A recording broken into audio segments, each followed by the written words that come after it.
Oh ben vous êtes là. Incroyable. Eh bien, bienvenue dans la cave de Pascaloum.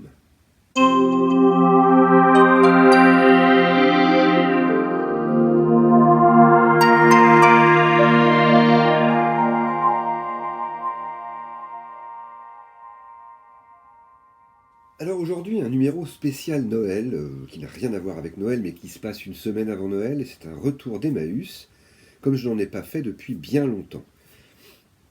Alors qu'est-ce que j'ai trouvé? J'ai trouvé des BD et deux vinyles, donc c'est quand même assez rare que je trouve des trucs en ce moment. Je suis difficile, et puis tout est ratissé. Donc qu'est-ce que j'ai trouvé?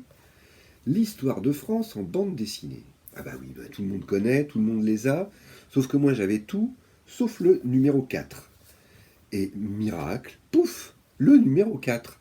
Le cri de joie quand je suis rentré chez moi. Parce qu'en fait je l'avais pris au pif, je me rappelais plus s'il me manquait le 3 ou le 4. Ouais, donc le 4. À 4 euros, donc. Et donc, comme vous le connaissez très bien, l'histoire de France en bande dessinée, dessinée par De La Fuente, par Marcello, dessinateurs bien connus de Pif Gadget, donc qui se sont lancés dans des histoires de France. Ensuite, Les Passagers du Vent, le tome 1, Bourgeon. Alors, il n'y a même pas l'éditeur, là, c'est assez bizarre ce recueil. Alors, j'avais Les Passagers du Vent, les 6 tomes. Et ils ont mystérieusement disparu de ma bibliothèque. Je ne sais pas pourquoi. Donc je vais les racheter petit à petit, là, donc trouver le tome 1, c'est génial, hein, sachant que Bourgeon continue encore.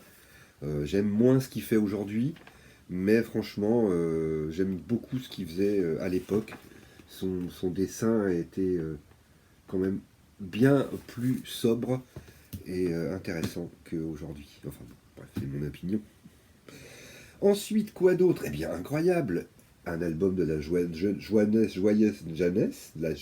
joyeuse, Les Pieds Nickelés font fortune.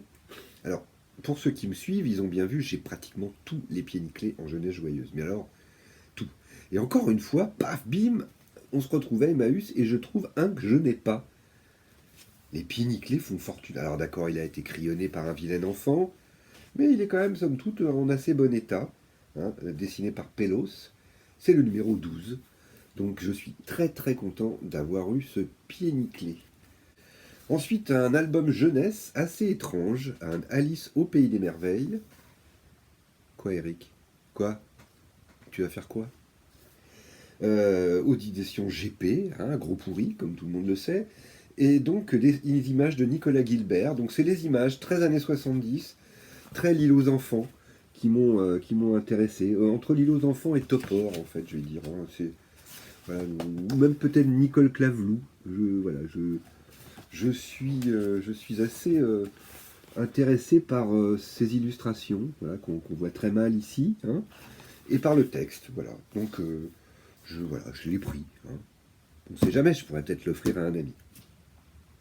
Et ensuite, des vinyles. Alors, les vinyles sont tous pourris chez Emmaüs, hein, comme vous le savez très bien.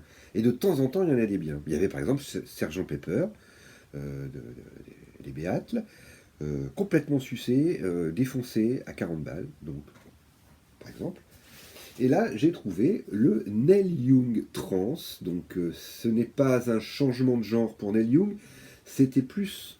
Enfin, si, c'était un changement de genre parce que il avait trouvé un synclavier et puis peut-être même un Fairlight, je crois, et en tout cas un vocodeur. Et donc, il nous a fait un album très, très électro. Voilà, il y a quelques morceaux qui sont un peu électro et un petit peu beaucoup trop de vocodeur. Mais j'aime beaucoup. La pochette est superbe.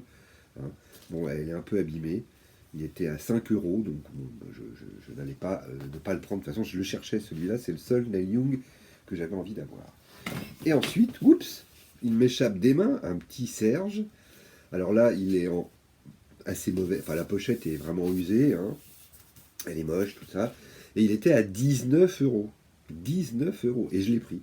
Je l'ai pris parce que j'applique le précepte de frère Julien qui, lui, m'a toujours enseigné la chose suivante, on ne laisse pas un Gainsbourg derrière soi.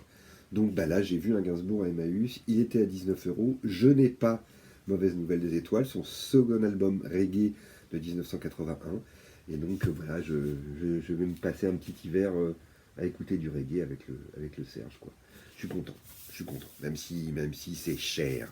Mais après tout, ça va à Emmaüs, hein, pas... Je l'aurais vu sur une brocante, je serais parti en faisant des doigts de fuck dans tous les sens. Mais là, je l'ai pris. Voilà. Eh bien, merci de m'avoir écouté, et puis à très bientôt. Et comme disait l'esprit de Noël, joyeux Noël, motherfucker.